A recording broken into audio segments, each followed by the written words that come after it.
ఆరోగ్యమే మహాభాగ్యం.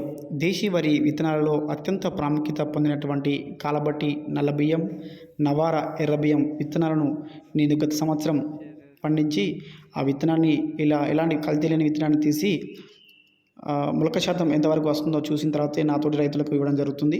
మొదటగా మనం ఎంచుకున్న విత్తనాన్ని గోనె సంచిలో తీసుకోవడం జరుగుతుంది. ఒక 24 గంటలు నీటిలో నానబెట్టిన తర్వాత ఆ నానబెట్టిన విత్తనాన్ని గోనె సంచిలో తీసుకొని గాలి జొరబడకుండా గట్టిగా కట్టవాలి. ఉదయం వేళ సాయంత్రం వేళ నీటిలో తడిపి తీస్తే మనకు 2 లేదా 3 రోజుల్లో మొలక శాతం అనేది రావడం జరుగుతుంది. ఇక్కడ నవారా వచ్చేసి తొందరగా మొలక రావడం జరుగుతుంది. అదేవిధంగా బియ్యం కూడా తొందరగా మొలక రావడం జరుగుతుంది. కాలబట్టి అదేవిధంగా బాస్మతి 2 లేదా 3 రోజుల్లో మొలక రావడం జరుగుతుంది.